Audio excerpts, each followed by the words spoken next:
Depuis longtemps, j'ai fait un constat qui fait que c'est comme si le découragement est en train de naître. J'ai une bonne vie de prière, j'ai une bonne vie de jeûne, je fais l'effort de marcher dans les voies du Seigneur, mais le constat est que je ne suis pas exaucé. Et vraiment, je ne sais plus où donner de la tête et j'aimerais savoir comment faire pour pouvoir avoir l'exaucement. Tout n'est pas que prière. Bienvenue dans votre émission Torrent de vie.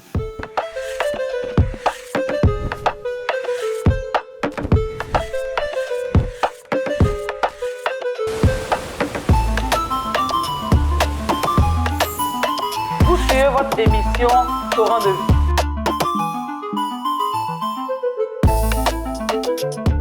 Shalom bien-aimés frères et sœurs. Vous êtes dans votre émission Torrent de vie où je parle de tout n'est pas que prière. Je vais répondre à différentes interrogations qui sont qu'est-ce que la prière? Pourquoi est-ce qu'on prie? Qu'est-ce que le jeûne? Pourquoi est-ce qu'on jeûne? Qui a prié et jeûné dans la Bible? Se sont-ils limités au jeûne et à la prière? Bien-aimés, tout n'est pas que prière. Quand vous avez prié, quand vous avez jeûné, il y a une démarche à suivre. Et je vais définir la prière. La prière sur le plan biblique est une conversation, un dialogue avec Dieu. C'est un moyen de communication, un moyen de communiquer, d'exposer ses besoins, ses joies, ses inquiétudes et de louer et remercier l'Éternel. Il existe plusieurs formes de prière. Il y a des prières de supplication, il y a des prières d'intercession, il y a des prières de célébration en passant par la louange et par l'adoration. Et la Bible nous dit dans Matthieu 6,6, « Mais toi, quand tu pries, entre dans ta chambre, ferme ta porte et prie ton Père qui est là dans le lieu secret. Et ton Père qui voit dans le secret te le rendra ouvertement. » Donc, c'est le Seigneur même qui nous demande de prier. Ce n'est pas les hommes qui nous demandent de prier. Et je vais définir le jeûne. Le jeûne, c'est un arrêt total de l'alimentation pour une période donnée, avec maintien ou non de consommation d'eau. C'est aussi une pratique religieuse consistant en une privation complète ou partielle de nourriture. Maintenant, qui sont ceux qui ont jeûné et prié dans la Bible? De l'Ancienne à la Nouvelle Alliance, nous voyons que nos prédécesseurs ont passé leur vie dans le jeûne et dans la prière. Quand nous prenons Moïse, quand nous prenons Élie, jusqu'à notre Seigneur Jésus-Christ même, tous ont prié et jeûné dans la Bible. Mais la différence, c'est que eux, après avoir prié et jeûné, ils sont passés à l'action. Et donc, quand nous disons que tout n'est pas que prière, nous sommes en train de dire simplement qu'après la prière, il y a lieu de passer à l'action. Ça ne sert à rien de prier et de jeûner. Et quand le Seigneur vous donnera des instructions, vous n'allez pas passer à l'action. Et quand on prend Luc 11, à partir du verset 1 à 4, la Bible dit que les disciples de Jésus sont venus le voir pour lui demander « Seigneur, apprends-nous à prier comme Jean a appris à ses disciples à prier. » Et donc, même la prière, ils l'ont apprise et ils l'ont demandé au Seigneur. Et le Seigneur leur a montré, quand vous priez, dites « Notre Père qui est aux cieux, que ton nom soit sanctifié, que ton règne vienne, que ta volonté soit faite sur la terre comme au ciel. » Et ainsi de suite. Mais en même temps, ils ne sont pas restés là à garder le conseil ou le mot de prière que le Seigneur leur a donné.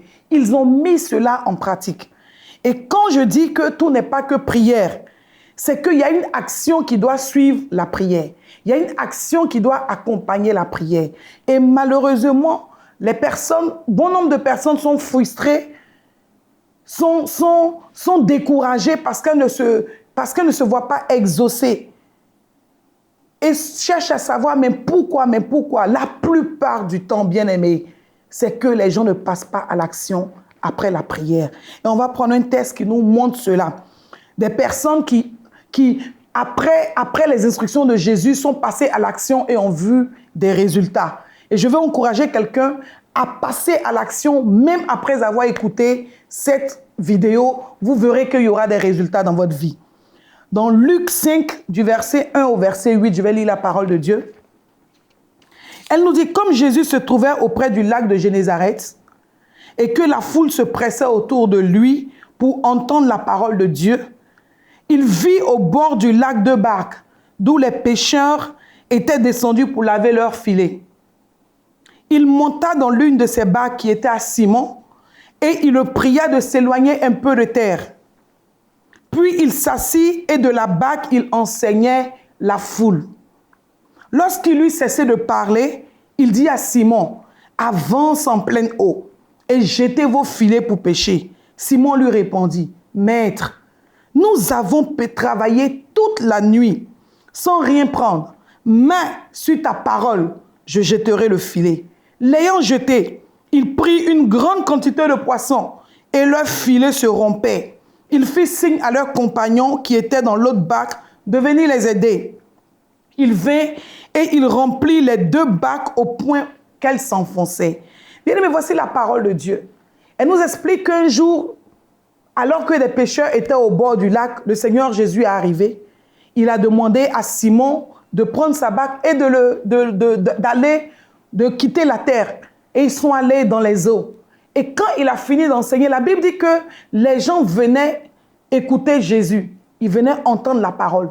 Et quand Jésus va finir d'enseigner, il saura que les pécheurs ont une préoccupation. Les pécheurs attendent un miracle.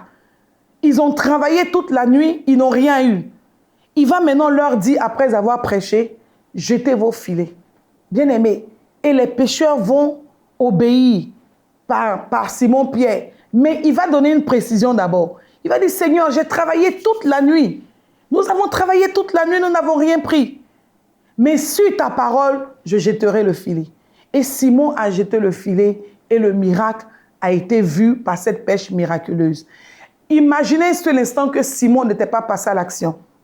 Qu'il était juste resté à l'étape de la plainte. Seigneur, écoute, nous avons travaillé toute la nuit, nous n'avons rien eu. De toutes les manières, la pêche ne se fait pas le matin. Les grandes pêches se font de nuit. Si tu as fini d'utiliser ma barque pour prêcher, que tu n'as plus rien à dire, bon, il serait mieux que tu partes, quoi. Mais Simon ne reste pas là. Il passe à l'action. Il dit, sur sa parole, je jetterai le filet. Et étant passé à l'action, il va voir le miracle s'accomplir. Bien aimé, je vais dire à quelqu'un ce jour, tout n'est pas que prière. Vous êtes découragé parce que vous avez trop prié. Vous êtes découragé parce que vous avez trop jeûné. Vous êtes découragé parce que vous efforcez de plaire au Seigneur, mais rien ne se passe. Est-ce que vous passez vraiment à l'action après la prière et le jeûne? Le Seigneur Jésus lui-même a prié. Nos prédécesseurs dans la Bible ont prié. Et nous avons une autre histoire. Il est question de la veuve qui allait voir Élisée pour lui dire, ton serviteur, le prophète, est mort et il m'a laissé des dettes. Le créancier est venu pour prendre nos enfants pour en faire des esclaves. Il lui a juste dit, qu'est-ce que tu as? Il lui a pas dit, bon écoute, viens, va faire tel nombre de jeûnes et de prières et ça va se décanter. Il dit, qu'est-ce que tu as?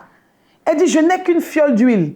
Donc, rien de grand, rien d'extraordinaire. Il va lui dire, bon, maintenant, tu vas voir tous tes voisins, tu prends des vases, tu rentres dans ta maison, tu fermes la porte et tu vas remplir tous ces vases. La Bible dit qu'elle a obéi. Elle n'a pas regardé pour dire, mais attends, si tu n'as rien à dire, tu feras mieux de dire autre chose. Tu ne peux pas me tromper comme ça. Je viens t'expliquer un problème sérieux. Non seulement je suis veuve, mes enfants vont être pris vont être emmenés en esclavage et tu viens me raconter d'aller demander des vases vides en plus chez mes voisins. Elle n'a pas dit ça. Elle a cru, elle est passée à l'action et le miracle s'est opéré. La Bible dit qu'avec la fiole d'huile, elle a rempli tous les vases qu'elle allait prendre. Et c'est quand le dernier vase était plein que l'huile s'est arrêtée. Il lui a dit quoi? Va, vends, paye les dettes et vis avec le reste. Bien aimé, tout n'est pas que prière. Après la prière et le jeûne, il y a lieu de passer à l'action. Ça ne sert pas à grande chose que de prier, de jeûner, si ce n'est pas pour obéir aux instructions que le Seigneur vous donnera. Et les gens se concentrent sur le jeûne et la prière sans poser des actions, juste par ignorance.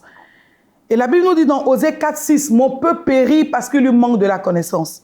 Je vais juste ouvrir votre entendement aujourd'hui, juste ouvrir votre esprit aujourd'hui, juste vous emmener à changer de mentalité. Vous priez, c'est bon. Vous jeûnez, c'est même très bon. Vous menez une vie de sainteté, c'est excellent. Mais à côté de ça, après les actions de prière, de jeûne, il y a lieu d'obéir aux instructions que le Seigneur vous donne pendant votre temps de prière, pendant votre temps de jeûne. Et ma prière, c'est que vous qui m'écoutez aujourd'hui, vous puissiez recevoir votre miracle. Toi qui m'entends aujourd'hui, je prie que tu puisses recevoir ton miracle, quel que soit le domaine dans lequel tu en as besoin. Le Seigneur Jésus intervient pour sa gloire. Amen. Je vais prier. Seigneur, je veux prier pour mes bien-aimés frères et sœurs qui me suivent. Tu es le Dieu qui fait les miracles. Tu n'as pas changé. De tous les dieux qui ont existé, tu es l'unique, le véritable, le tout-puissant, le Dieu qui fait des miracles vrais et authentiques, sans rien demander en retour.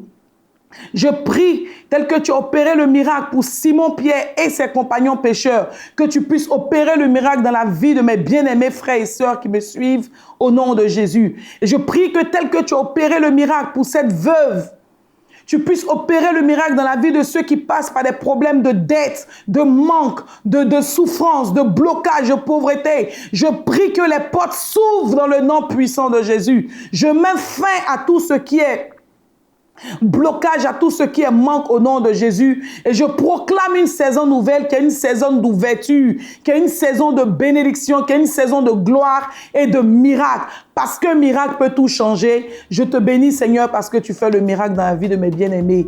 Soyez bénis. Au nom de Jésus, j'ai prié. Amen. C'était Marina Tola.